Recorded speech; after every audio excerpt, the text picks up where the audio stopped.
Yan, ito pag-usapan natin si BP Sara ikukulong. Nako, delikado. Actually, ma'am, inaantay ko lang kung kailan nila ako ikukulong. But apparently hanggang ngayon hindi pa rin nila mabuo-buo talaga kung ano yung strategy nila, paano nila ako ikulong.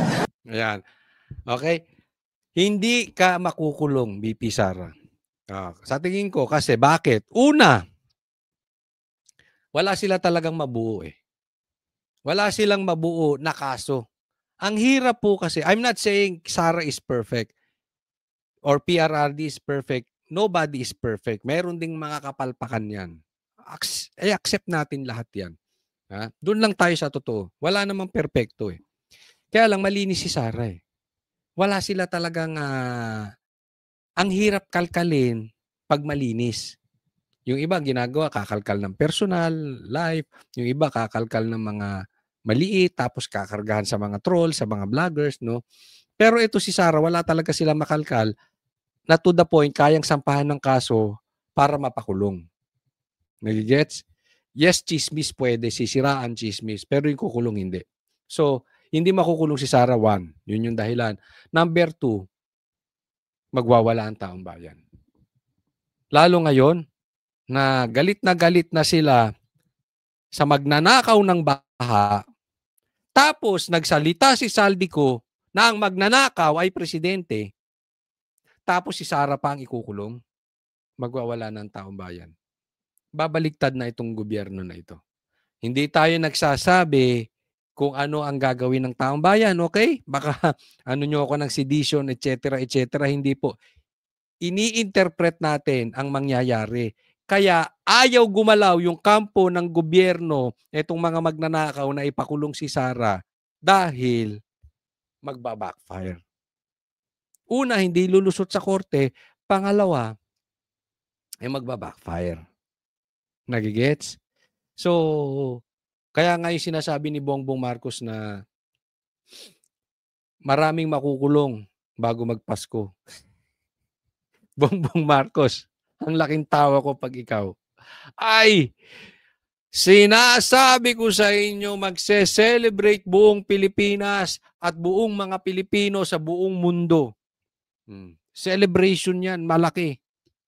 Ay, naku, matindi yan. Yung galit ng taong bayan, grabe. Kaya nga, alam mo, ang daming bumaba ang tingin dito sa Pinklawan. Ang dami. Kasi nakita yung na-expose ang Pinklawan. Na-expose ang komunista NPA. Na-expose sila. Dati parang pag inisip mo talagang para sila sa taong bayan. Hindi. Agenda nila ang gusto nilang itulak. Talagang magdidiwang buong Pilipinas. Makikita nyo kung gaano kasaya ang mga Pilipino. They are just waiting for the right time that Bongbong Marcos will realize and we will make the ultimate sacrifice ng maayos ng Pilipinas. Dahil wala talaga silang ebidensya ng maling ginawa. Hinihintay na lang kung kailan makukulong. Ito ang matapang na sagot ni Vice President Sara Duterte nang tanungin kung natatakot ba ito na baka kasuhan siya ng pamahalaan dahil sa pagpapakita ng suporta ng kanyang opisina sa mga inihandang anti-corruption protest. Pag-amin ng Vice Presidente, dumating na siya sa punto na naghihintay na lamang siya kung kailan siya huhulihin ng administrasyon. Kaugnay ito ng mga nakasampang kaso laban sa kanya dahil sa umano'y pagbabanta kay Pangulong Ferdinand Marcos Jr., First Lady Liza Marcos at dating House Speaker Martin Romualdez. Subalit ayon sa Vice Presidente, hanggang ngayon hindi pa rin umano mabuo ng administrasyon ang strategy nito para siya ay maipakulong dahil wala... Alam mo, Tambi, lumapit ka na kay BP Sara. Alam mo, Tambi, punta ka na sa rally. naman talaga silang ebidensya. Hindi ko sinasabing tatanggapin siya, ha? Okay, wala po tayong sinasabing ganun. Pero para matumbok na natin at matapos na natin tong problema to. Siya ng anumang maling ginawa ni BP Duterte. Kabilang sa kasong inaasahan niyang gagamitin laban sa kanya ay ang isinagawang rally noong September 21. Actually ako, meron din akong pending open investigation sa inciting to sedition and grave threats. Wala ako sa September 21 na rally. Iba yung sa akin. But it's the same case, inciting to sedition. And I think it's an open investigation until now. Ginagamit nilang panakot. Dagdag pa nito, hindi rin siya natatakot kay Ombudsman Crispin Boying Rimulya na kasalukuyang nire-review ang mga reklamong inihain laban sa Vice Presidente. Kabilang ang umano'y maling paggamit ng confidential funds ng kanyang opisina at ng Department of Education noong siya pa ang namumuno rito. Hindi na rin umano natatakot ang Vice Presidente kung tuluyan siyang maipakulong dahil nakahandaan niya siya sa kung anong posibleng mangyari sa kanya. Samantala, kaugnay ng inisyu na warrant of arrest ng ICC kay Senator Ronald Bato de la Rosa, inamin ni BP Sara na nag-alok ito ng tulong sa senador. Ang sinabi ko lang sa kanya na merong kaming i-refer sa kanya ng lawyer kung interested siya, international law lawyer. Ako yung nag-reach out nung nabasa ko yung balita at Dalawa kayo ipakukulong, sabay kayo. Ang sakit sa ulo, no? Doon pa lang sa kay Bato, alam mong talagang meron silang gustong pagtakpan. Isipin mo, gagawa sila ng chismis, wala naman talagang warrant, pero nasa cellphone niya, hindi naman niya ipakita. Diba? Ang gago ng ombudsman, ano? Oo. Para lang mapagtakpan. Pero, hindi nyo na mapagtatakpan to. Ang laki ng balita ni Saldico. Sobrang laki. And again, the timing is perfect. Yung galit at the same time, at ito yung pagising ko kanina, yung galit at saka yung saya, nasabi ko,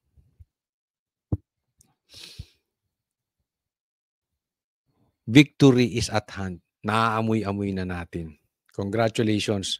ang nakausap ko yung kanyang anak, si Maki. Mia Alonso, Okay, next po tayo. Okay, pag-usapan natin ito.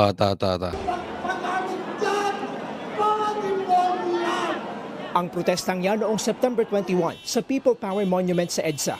Mauulit daw sa linggo, 8 a.m. hanggang 10 p.m. Mangunguna sa rally ang mga retiradong military officer at general. Ayan, retired military officer tsaka generals. Sasali. Okay. Kaya lang tinatakot. Tatanggalan daw ng pensyon. Bongbong, pinaghirapan nila yan. Tapos dahil sasali sa rally, wala na silang karapatan. Ano ba yung binibigay niyong pensyon sa kanila? Limos? O pinagtrabahuhan? Parang ano mo yung sinahuran mo, tapos pinangakuan mo, bibigyan kita ng bonus. Huwag ka lang magsasalita. Parang rape yung ginagawa nyo, animal. Kasali rin ang grupong United People's Initiative at iba pang religious group at sector. 300,000 daw ang magpoprotesta. Kaya kanina, ininspeksyon ng mga pulis at tauhan ng Quezon City Local Government ang People Power Monument. Hindi natin kontrolado yung ibang grupo na dadalo, pero pakiusap natin na sana kung may mga ibang grupo naman is maayos yung pagpunta nila dito. Nakahanda naman po yung QCPD kung magkaroon man po ng anumang gulo. Alam mo kung bakit?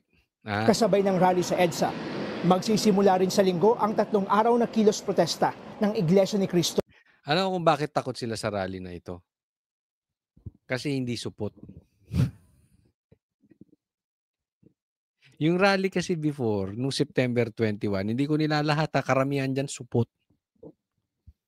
Ayaw patawag na Marcos resign? Paatinin nyo ng artista? Tas puro dilawan yung nasa stage? Tas ayaw nyo Marcos resign? Ano yun? Diba? Hindi ganon.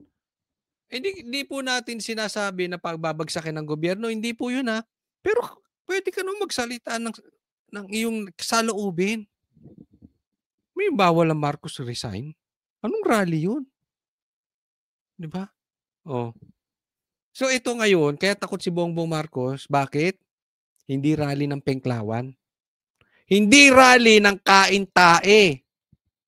Hindi rally ng duwag. Hindi rally ng bading. Totoong rallying galing sa puso.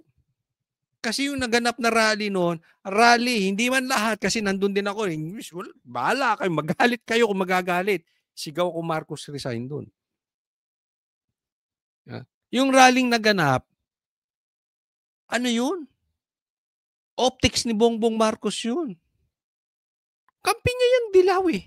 Kunwari rally pero walang sisigaw. Eto iba 3 araw. Kaya kita mo nang gagalaiti. Bakit 3 araw? Nagpaplano kayo ng EDSA. Ganyan na nangyari sa EDSA, 3 araw. O may ganon. Ayusin kasi ninyo yung trabaho ninyo. Ayusin nyo yung investigasyon. Sa Carino Grandstand sa Maynila, paglilinaw ng INC, hindi sila nakikialam sa politika. Ihahayag lang daw nila ang kanilang damdamin sa mga nangyayaring kasamaan, sangkot ang mga opisyal ng pamahalaan. Ganyan din ang stand ko. Hindi ako gagawa ng lihis sa konstitusyon, ng lihis sa batas. Ilalathala ko lang ang ating damdamin. Ganyan din ang stand ng KOJC. Hindi nila gustong bumagsak ang gobyerno. Okay? Maliwanag po yan. Doon lang tayo sa legal. Pero, Marcos, may magagawa ka. Make the ultimate sacrifice for the Filipino people. But I know you will not do it until, halagay niyo dyan, hindi bababa si Bongbong Marcos. O, di ko sinasabing pinabababa kita ha. Pero sa tingin ko, hindi bababa si Bongbong Marcos hanggang, ilagay nyo dyan kung ano yun. No, ako sa tingin ko, hindi bababayan si Bongbong Marcos hanggat ang dapat nagtatanggol ng mga kalalakihan sa konstitusyon ay busal ang damdamin. Wala tayong sinasabing pababagsakin. Dapat lang nagsasalita din yung mga nagtatanggol dapat sa konstitusyon. Si Defense Secretary Gilberto Teodoro naman, hindi raw nababahala na humantong sa destabilisasyon ang mga kilos protesta, lalo't may mga retiradong military officers ang makikirali. How many are they? Actually, they're very few. The bulk of the retired officials, they do not speak for retired officials. Yan ang mga palusot eh. Ilan lang ba yung mga yan? Ilan lang ba yung magrarally na yan? Hindi naman yan ng butante. Ganyan din naman yung survey, di ba? Ilang nyo, maliit lang. Pero yan ang damdamin ng nakakarami. For retired officials. Politika ito, walang epekto sa armed forces tsaka sa police, no? Gate naman ang armed May punto sila, alam mo. forces of Ngayon, may expose ano ang puso, ano ang karakter, ano ang tayo ng sundalo at ng pulis. Uulitin ko yung sinabi ni PRRD sa amin nung nagkita-kita kami. And ako ang nagtanong nito kaya hindi ko makakalimutan. Personally, tinanong ko sa kanya. Ano ang pwedeng magpa-resign kay Bongbong Marcos? Magre-resign kaya si Bongbong Marcos? Sabi niya, hindi yan. Unless manindigan ang sundalo. Ngayon, hindi ko sinasabi may gagawin ng sundalo. Pero sa nangyayari ngayon, sa ginawa at testimony ni Saldico, ma-expose kung ano ang totoong karakter ng sundalo natin. Ano ang totoong lagay nila, anong totoong tayo nila, makikita eh. These following days, ang sundalo natin ay kailangang manindigan kung saan sila dapat manindigan. Malalaman natin kung ano ang paninindigan ng mga sundalo. The Philippines, walang aktibong sundalo ang sasali sa destabilisasyon. Hindi tayo magkukudeta, hindi tayo mag-military junta. Dahil ang kawabaw po ay ang ating bansa. Ganaan! Bakit kawawa ang ating bansa? Kawawa ba ang bansa natin? O mas kawawa pagka si Bongbong Marcos? Nagtatanong lang. Nagbabalita mula sa front. Next po tayo. Okay, himay-himayin po natin itong sinabi ni Saldico at saka yung ano yung counter nila dito kay Saldico. Sasagutin po natin isa-isa yan, ha? Papunta sa bahay nila pang may ebidensya at may pangalan. Para sa bawat Pilipino, alam ko na buo ang galit ninyo sa akin ngayon. Sa ukay-ukay mo ba binili sa binili ang Amerikano mo, pambira, oh. Nauunawaan ko rin kung bakit. Lalo na at malaki ang halagang nakataya. Pero bago kayo humusga, hayaan ninyong ipaliwanag ko ang buong katotohanan. Matagal akong hindi nagsalita dahil may direktang utos sa akin. Huwag nang bumalik ng Pilipinas at manahimik na lamang. Yan. Alam nyo, doon sa matagal nang sumusubaybay sa channel ko, matagal ko nang sinasabi yan, si Saldico hindi talaga nila gustong pauwiin yan. Kunwari lang, gusto nilang pauwiin. Kasi, kung si Tebes nga napauwi nila di ba? Si Saldico pa. Tingnan mo, ang tagal nilang cancelin yung passport. Anong palusot nila doon? Wala pang kaso. Pwede mong gawa ng paraan yan. Talagang ayaw nilang pauwiin si Saldico. Ngayon, na nagsalita na si Saldico, ang sabi niya, yayariin siya. Posibleng ano to ha? Baka yung ginawa kay Nino, yariin. Sa airport pa lang. Ngayon naman, gusto siyang pauwiin na. Tandaan po natin, meron silang record sa airport. Yung si PRRD, sa airport pa lang in-intercept na. Baka pag umuwi ito, maninoy ito. Maninoy ito. Siya mismo takot na Can we blame him? Bilyon ang pinag-uusapan, tas ilalaglag mo presidente. Talagang, takot ka niyan. Umalis ako noong July 19, 2025 para sa aking medical check-up. Nakaplanong bumalik pagkatapos ng SONA ni Pangulo. Pero habang papauwi na ako, tinawagan ako ni dating Speaker Martin Romualdez at sinabihan, "Stay out of the country. You will be well taken care of as instructed by the President." Diba yan din na sinasabi natin? Diyan ka na lang, hayahay buhay mo, suportahan ka namin. Basta ilaglag ka namin dito.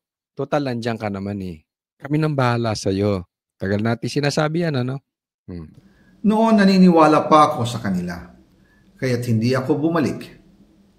Tumikom ang aking bibig. Sumunod ako. Pero ang hindi ko alam, ang ibig pala nilang sabihin sa aalagaan ka namin ay gagamitin ako bilang panakipbutas sa kanilang kampanya laban sa korupsyon. Ayun. So, hindi niya gusto. Hindi niya gusto siya yung sacrificial person. Kasi kailangan may umako Because it's a fact na ninakaw yung pondo ng tungkol sa baha. It's a fact na may ghost projects. Hindi na natin maitatanggi. Pero hindi naman po pwede lahat tumatanggi at walang guilty. Kaya kailangan may umako. Kaya siya ang pinapaako, kaya lang ayaw niya. Ginawa nila akong poster boy ng kanilang sariling kasinungalingan. Ngayon, hindi na ako mananahimik, ilalabas ko ang lahat ng katotohanan. May resibo, may ebidensya, at may pangalan. Ayan. Kaya, relax lang kayo. Marami pa to, part 1 pa lang maglalabas to ng ebidensya. Pero as early as now, congratulations sa inyo, especially doon sa mga vloggers na kahit ginipit, kahit inalok ng pera, alam ko marami kayong inalok sa inyo. Okay? at hindi kayo nagpatinag. Hanggang sa dulo, hindi kayo pumayag. Congratulations dyan sa mga vloggers na yan. Yung iba, pag hindi mo tinanggap, tinatakot ka din i-demanda. Remember, ganyan ang ginawa nila kay Banat Bay. Pati itong animal na to, ang daming demanda kay Banat Bay. Okay? So, congratulations sa vloggers, sa pastor, sa simbahan na nanindigan. Ha? May mga simbaang nanindigan talaga. Hindi nagpatakot. Hindi, diretsuin ko kayo, si Pastor Kibuloy, hindi nagpatakot hanggang ngayon. Kaya nakakulong dahil sa kanyang pakikipaglaban. Alam nyo ba, hindi ko nababanggitin kung sinong simbahan. May simbahan, I have nothing against sa church nyo, okay? Pero may simbahan ngayon, instead na gustong lumawak ang investigasyon, ang gusto pa nila, ang tono nila, dapat umuwi to si harapin ang batas to si Saldi at wag basta maniwala sa balita niya, kailangan dumaan sa due process. Now, here you are talking about due process tong simbahan na ito. Halatang halata kayo. So sa mga politiko na hindi rin natinag, hindi nagpakatuta, mga hindi nagpakapinki, hindi nagpakabading, diretso ang tayo sa mga politiko, di namin kayo makakalimutan. Kung magtatagumpay tayo ngayon na maipakulong at managot ang mga magnanakaw at may mga ghost projects, kayo ang totoong hero, yung mga hindi nagsibaliktaran despite the pressure, despite the temptation.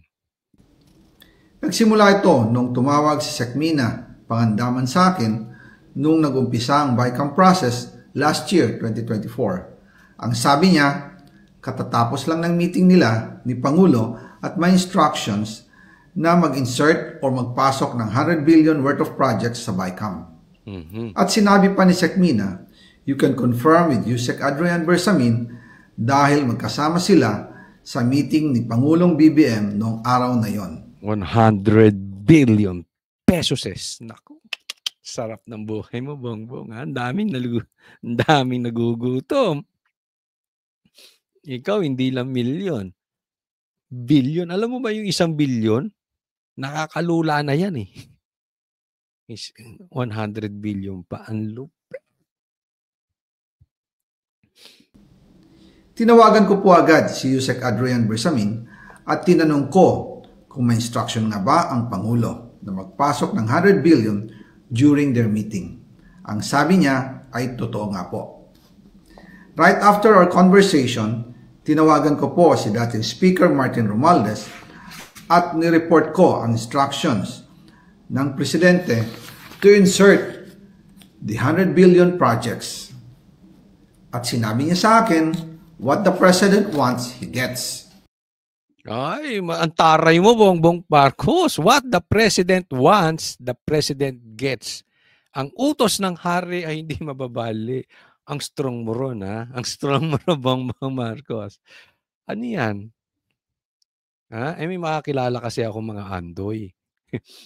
Ano Andoy? Under Desaya. May makakilala akong ganyan.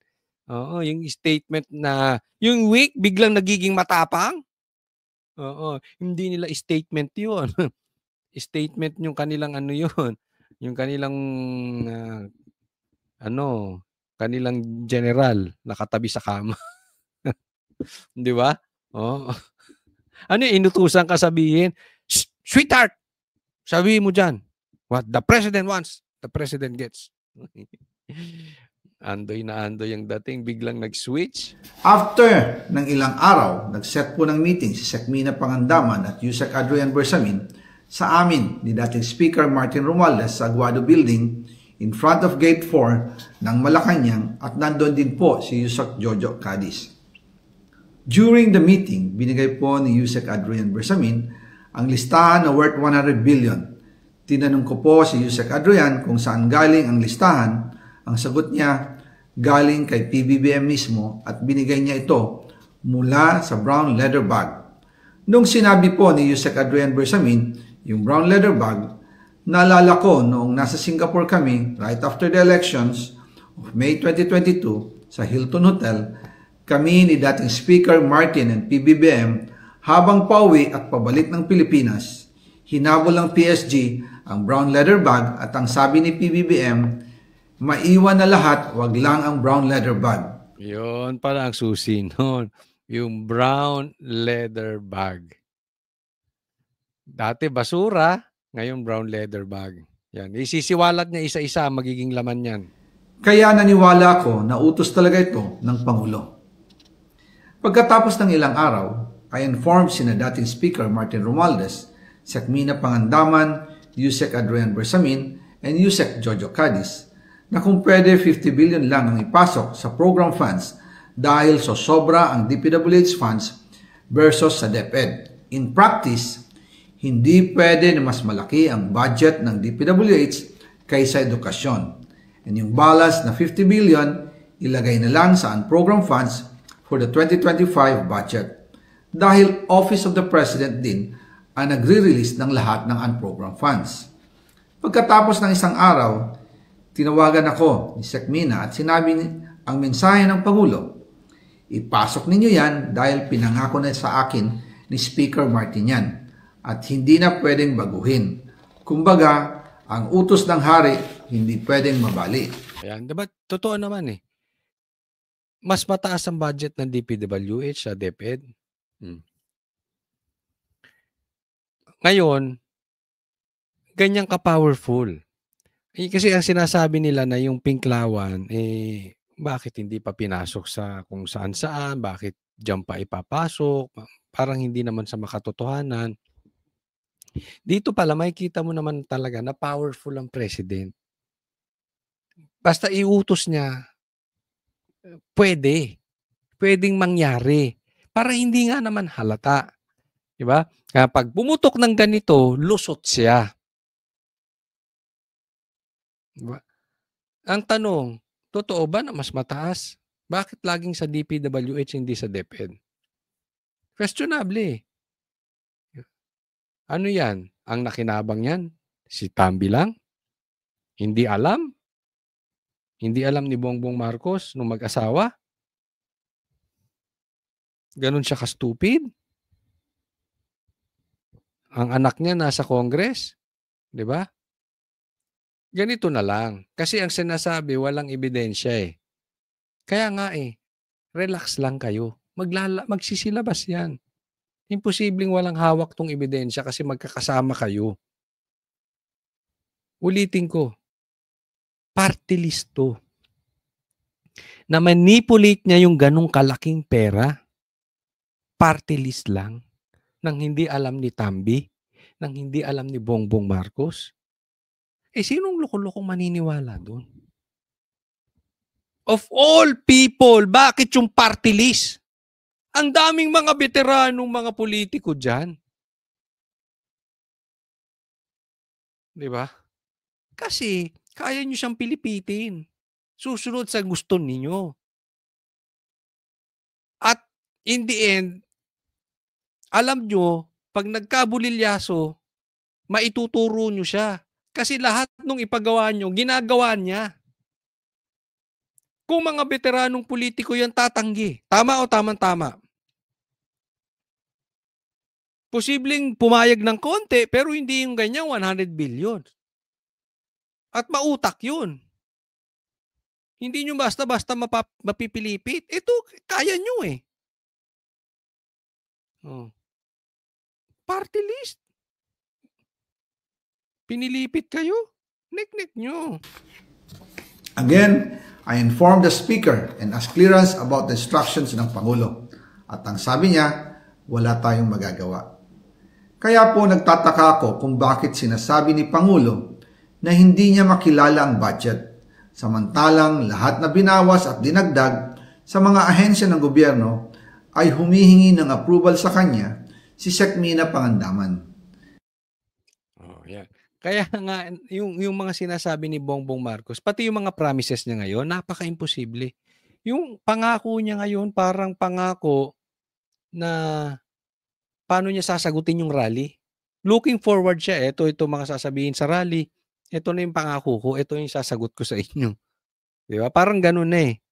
Itong pagtanggi niya, alam niyang maglalabasan ng ganyan, inuunahan niya na. Yan ang style ni Bongbong ngayon. Uunahan niya na. No? Pero pag sinilip mo talaga yung investigasyon, wala talagang nangyayari. Kaya abangan natin tong part 2. Maganda yan. Ng komentaryo. Sabi ni ICI Asurin, sinabing walang silang nakita na ghost project sa Ilocos Norte. Baka substandard meron, no? Kasi baka naman talagang walang ghost projects, no? Pero iba yung tono ni iba yung sinasabi ni Chavit. Pero let's assume totoong walang ghost projects. Substandard. Ang tingnan nyo substandard. Kasi pwedeng may proyekto, pero yung bakal kakapiranggot. Yun yung tingnan ninyo. Imbestigahan kasi nyo ng maayos para pagkatiwalaan kayo. Dapat sagutin ito ni Chavit Singson kung talaga bang walang ghost projects, no? Pero pagka ganitong gagawing investigasyon ng ICI,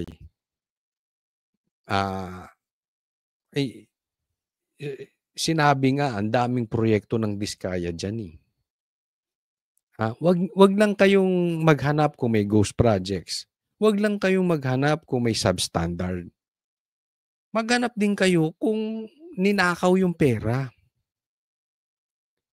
Kasi kung idinidiin ng Diskaya, ang daming proyekto ng Diskaya dyan, naman. Diba?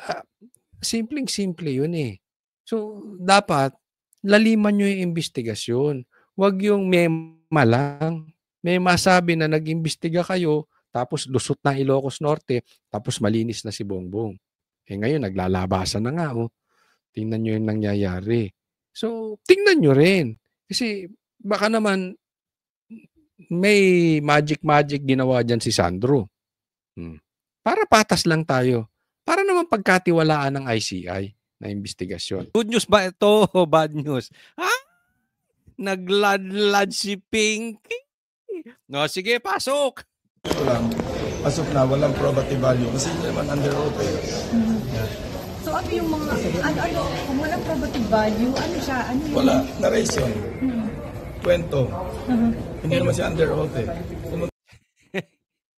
Alam mo, eto yung state, mamaya hihimay-himayin po natin yung video ni Saldico, napaka-importante niyan. Pero bago yon, pag-usapan muna natin yung mga abogado ni Bongbong Marcos eto, hirap na hirap. Abogado number 1. Hoy.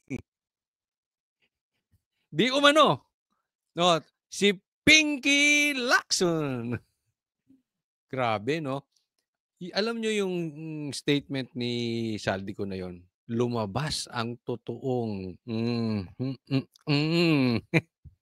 yung mga nakatago na hindi naglaladlad. Ngayon, labas ang mga abogado ni Bongbong Marcos, labas ang mga tagapagtanggol ni Marcos, pati simbahan, pati yung kaaway ni Bongbong Marcos, pati mga NPA, nagsilabasan. Alam natin ngayon, di ba? At least ngayon malinaw. Kasi before, dalawa yung names that cannot be mentioned. Si Tambi at si Bongbong. Na-mention na si Tambi. Si Bongbong wala pang nagtuturo, wala pang nagdidirect. Ngayon, na-mention.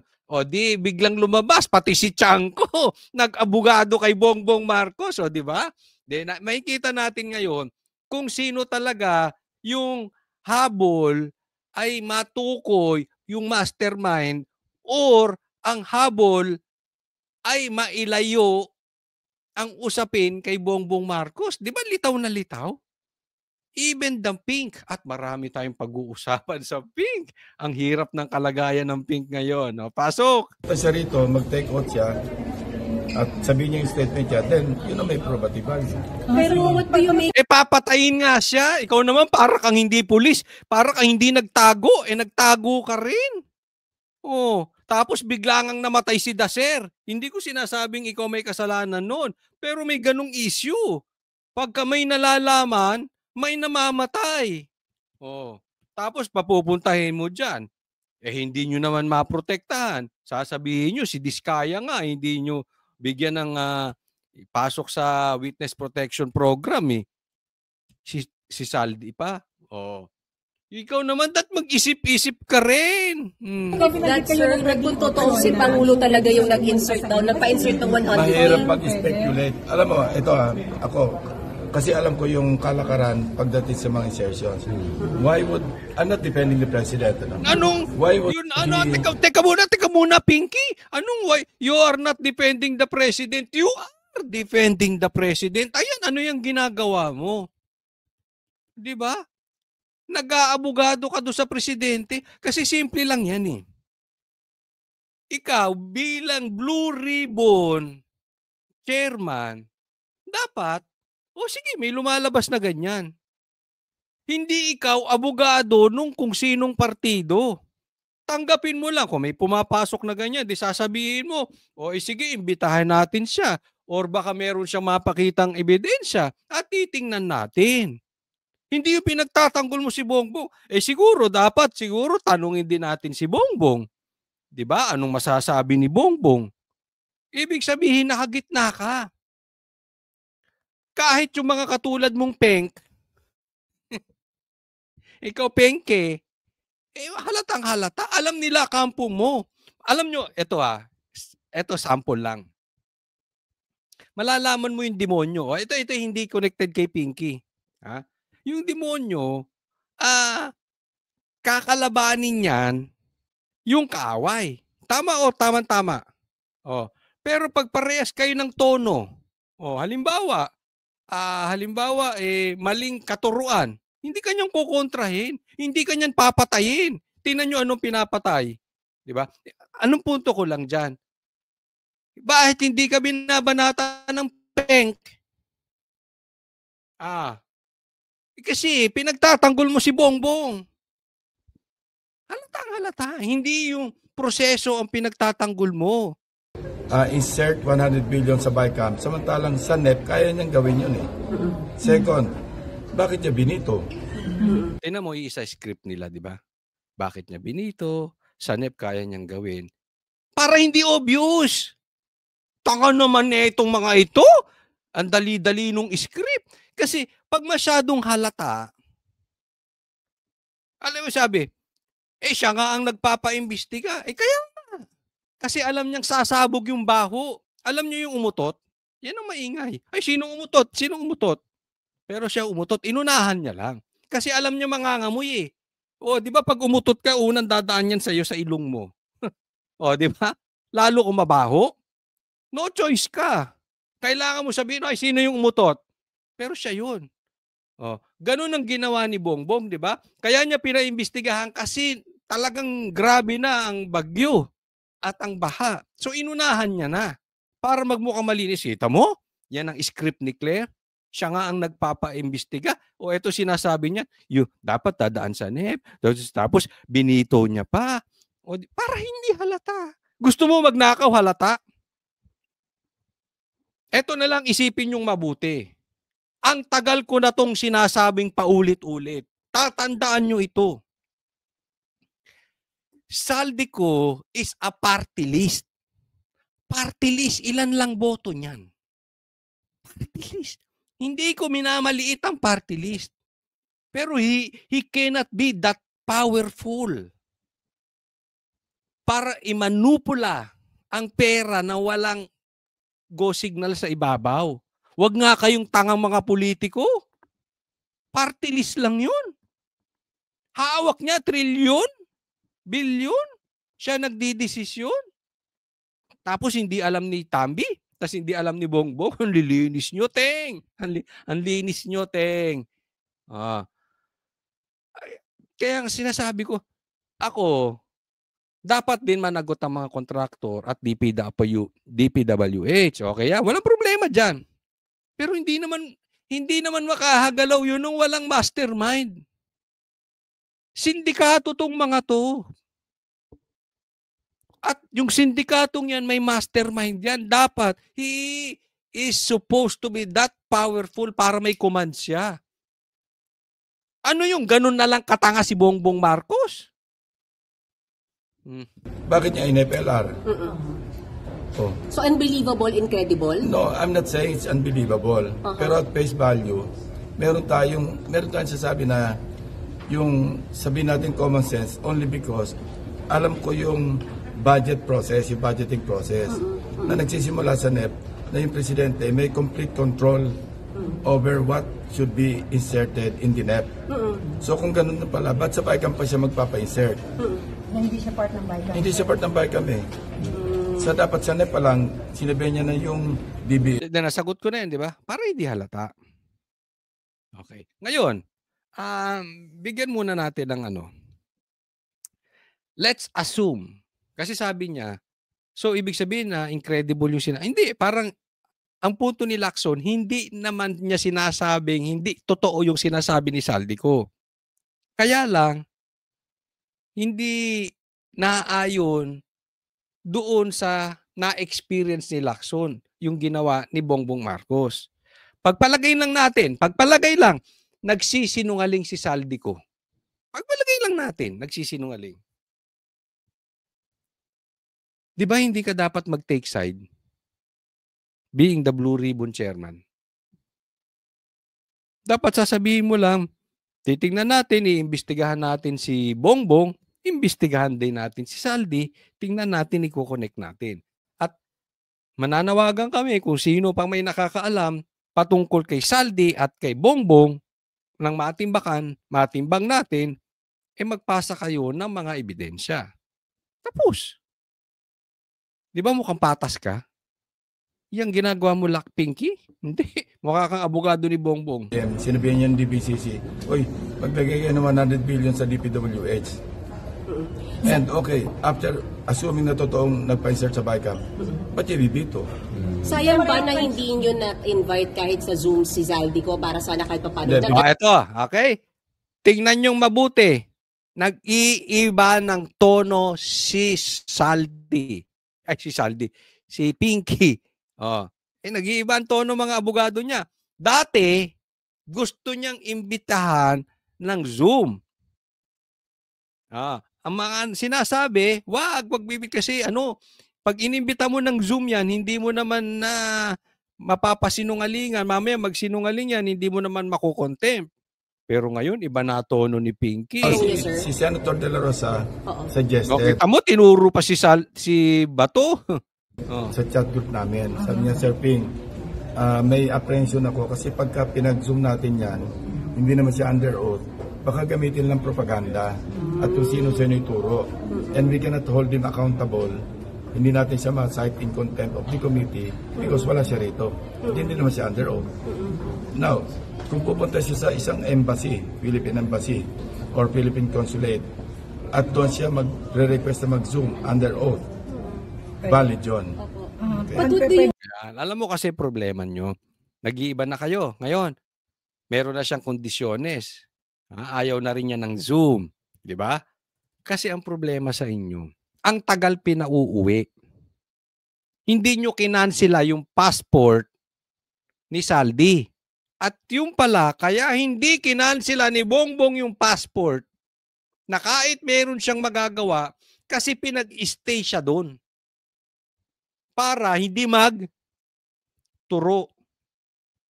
At gagawin siyang sangkalan. Siya ang gagawing parang sacrificial lamb. Lahat ituturo sa kanya. Yun yung sinabi ni Saldi, di ba? Pinauuwi na nga yan. Tagal nang pinauuwi, hindi ginawa ng paraan ni Bongbong Marcos. Ngayon, gusto nilang pauwiin. Bakit? Kasi nasabi na eh. Anong sabi? Kakatahin siya rito. Kita mo nagbabago sila?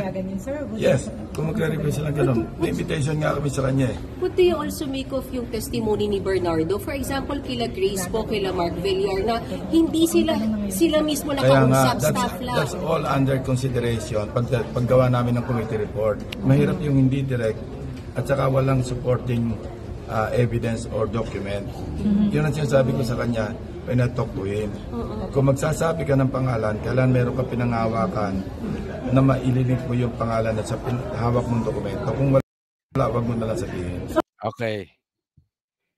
Pinky, sabi niya, kung wala kang hawak na Parang sinasabi niya kung wala kang hawak na ebidensya, huwag mo na lang banggitin yung pangalan. Diba? Ganyan din naman yung ginagawa ni Ombudsman. Kung wala kang hawak na warrant of arrest, huwag mo nang banggitin. Sabihin na, hindi, iba naman yun. Parehas din yun. Ha? Pag ginagawa sa inyo, ayaw nyo. Pero ito masasabi ko sa iyo, Pinky, relax ka lang. Kasi bakit? Part 1 yun. Ilalabas niya ng ebidensya. Tatandaan mo. Kung totoo yung sinasabi ni Saldi, and I believe, hindi man sakto yung pagkakasabi ni Saldi, hindi makakagalaw si Saldi at possibly mastermind talaga yan si Bongbong. Maraming hawak yan na ebidensya. Relax ka lang. Part 1 lang daw yan. May timing dyan. Mamaya ilabas sa rally. Kung ako nga kay Tambi, ilalaglag siya ni Bongbong Marcos. Ito, ito opinion ko. Pero tong opinion ko, hindi ko pinulot sa puwet. Okay? Kasi meron akong nakakausap na grupo na nilalaglag si Tambi. Atin lang, huwag niyong ikakalat. Atin lang yan. At tong grupo na ito, grupo ng mahal na mahal si Bongbong. Okay? So, I therefore conclude, in my opinion, ilalaglag talaga to si Tambi. Ha? Kaya Tambi, magsalita ka na ngayon pa lang. Okay? Ituro mo yung mastermind. Mark my words. Maalala nyo ko pag nangyari ito. Ilalaglag ni Bongbong si Tambi.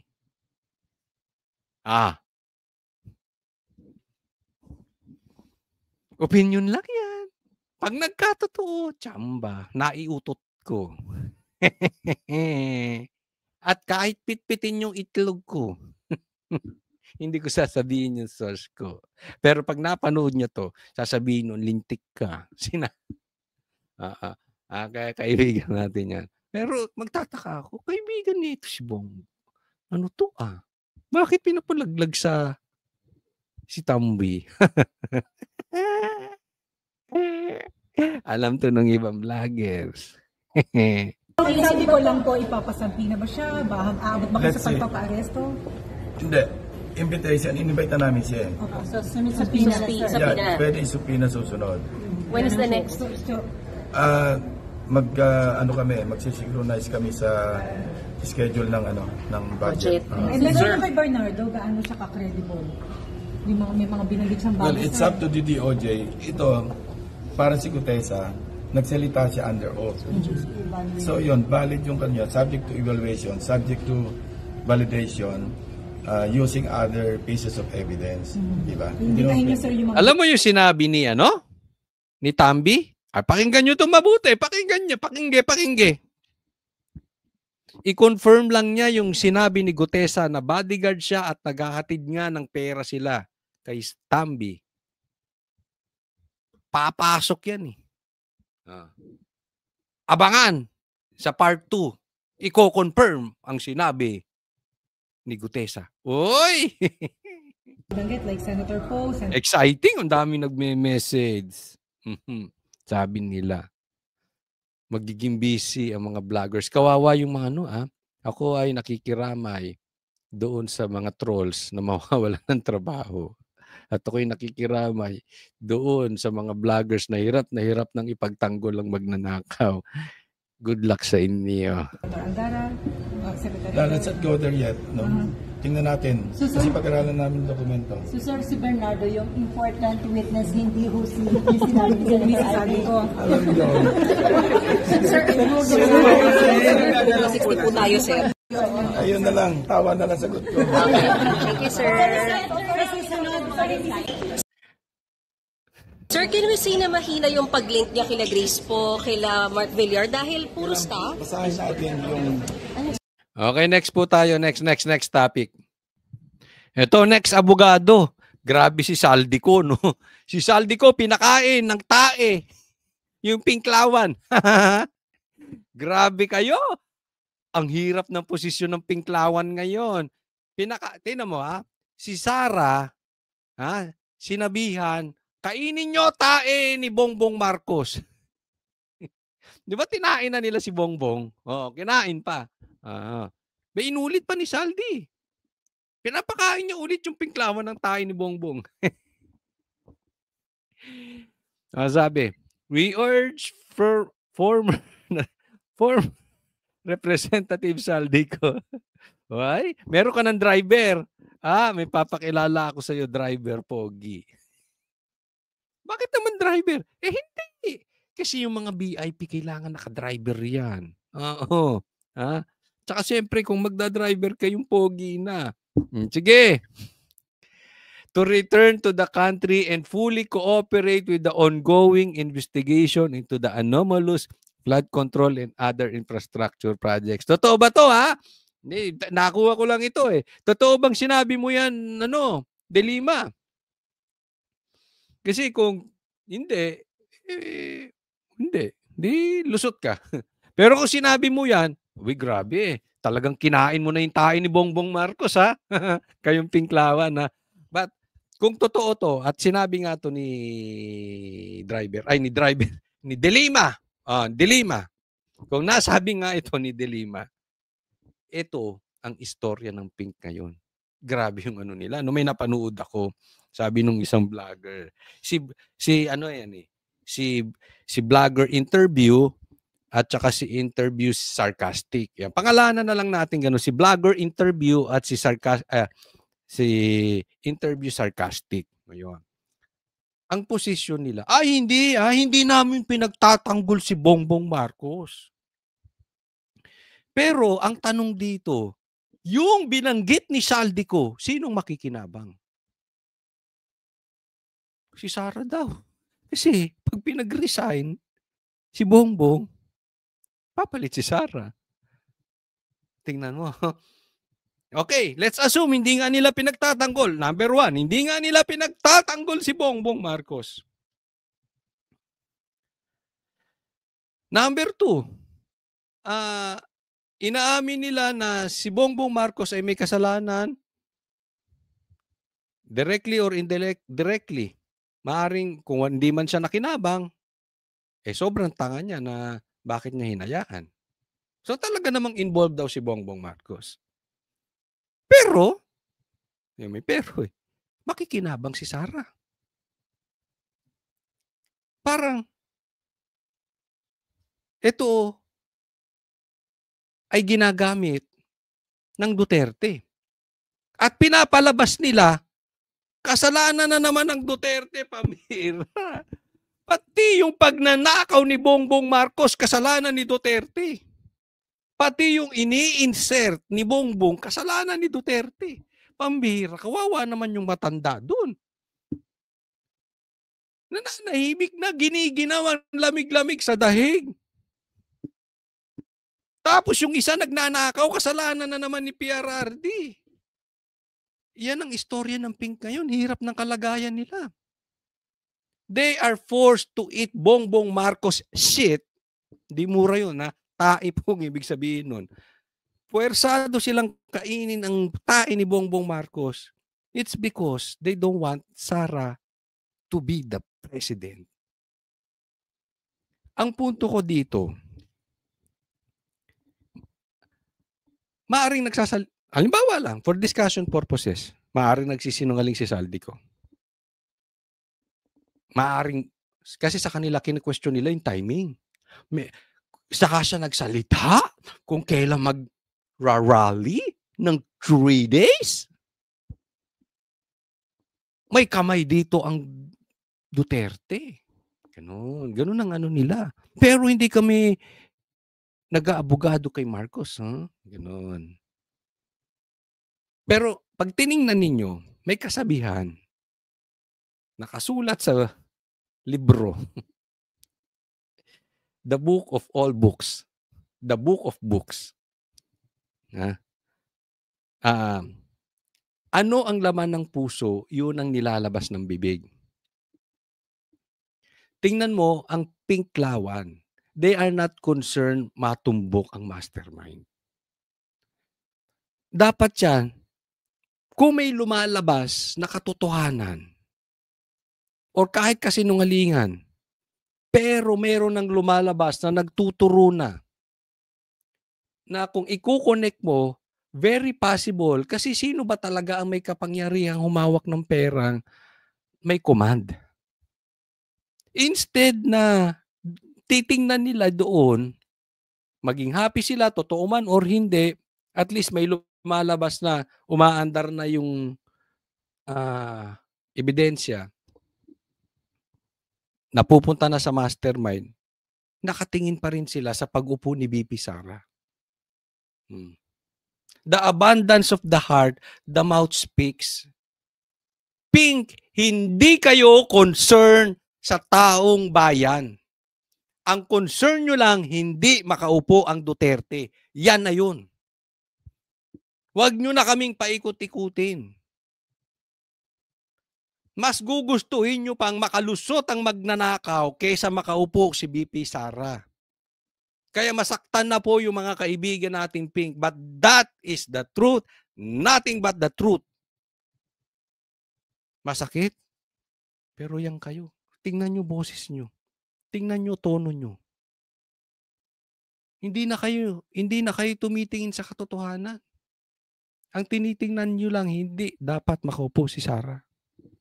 Mga buwisit kayo. Yan ang tono. Ngayon gusto nyong pauwiin. Gusto ko lang himayin itong video ni Bongbong Marcos. Gusto kong bigyan ng komentaryo. Pakinggan po natin. Former speaker included in the list, sir? I don't think so because the only evidence that has been made against him is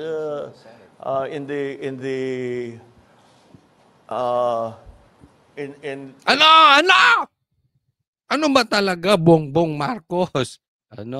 Tinatanong dito. Meron kasi siyang pinakitang listahan. Madami daw yun na mga mambabatas from Senate tsaka Congress Lower House. Tanong, andun ba sa listahan si Tambi? Hindi siya makasagot. In the Senate. So I don't know.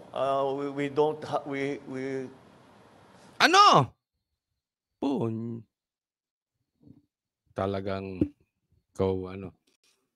dito pa lang, alam mo si Bongbong Marcos pag natataranta, kaya ito hindi pinagsasalita. May kakilala ako, hindi ko nasasabihin kung sino.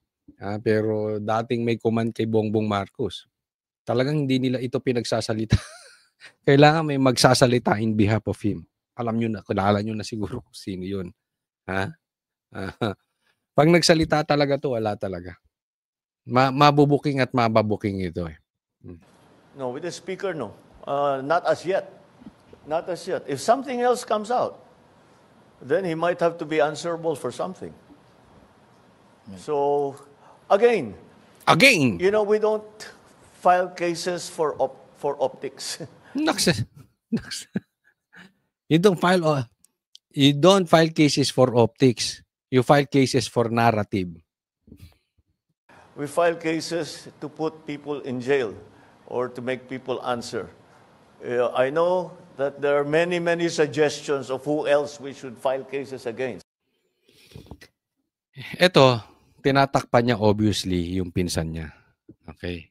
But until when? Kasi tatandaan po natin, pag alam nila yung barko lulubog na, kanya-kanyang ligtasan lang yan. Nagtutulungan lang yan kasi yung pumapasok na tubig sa barko, paunti-unti pa lang. Pero pag talagang alanganin na at kulang sa salbabida, kukuhanin yung salbabida mo Tambi. Kaya ikaw Tambi, unahan mo to. Trust us. Ilalaglag ka nito. Kung nilaglag nito, yung nagpakulong sa tatay niya, kung nilaglag nito, yung nagbalik sa kanya bilang presidente. Sino ka? Pinsang ka lang. Kung yung pangarap niya, ipinagpalit niya, itrinaydor niya, ikaw pa, Tambi, unahan mo na. Pag ikaw na unahan nitong ilaglag, tapos ka. Maniwala ka, Tambi, hindi ka na makakabawi. Kahit anong sabihin mong palusot, di ka na makakabawi. So, unahan mo na. Alam na ng taong bayan, this is public knowledge. Alam na naman ng taong bayan kung sino. Hindi naman kinokontrol lang nila yung media, but yung karamihan ng taong bayan, alam na kung sinong mastermind. Kaya para mabawasan yung iyong magiging kapahamakan dito sa nangyaring ito, unahan mo na ito. Pero ito, gustong-gusto talagang nagkakampihan yung magpinsan. So, alam mo, wala talagang patutunguhan yung investigasyon. Okay. Kaya yung rally, 3 days yun . To give them time. Hindi magiging successful yung rally kung talagang kayo ay seryoso sa investigasyon. Pero kung nakikita nilang ganyang takipan, it's almost, in my opinion, this is almost sure Bongbong Marcos is one of the masterminds. Isipin ninyo yung mga congressman na nasa listahan. Yung pinsan niya wala. Ganon? Ganon kalinis yung pinsan mo? Ganong katanga? Nagnanakaw yung nasa ilalim niya, siya hindi. Gising, Tambi. Pero ako, kaya critical po yung critical po yung rally. Pag lumakas talaga at dumami yung nagrarally, up to the 3rd day, mag-uunahan na lang. You will see vloggers na babaligtad. You will see politicians na babaligtad. And one of the cousins, itong magpinsan na ito, isa dyan, maglalaglagan na. Pag talagang, kaya very important yung rally. Let's do it peacefully, pero let's attend.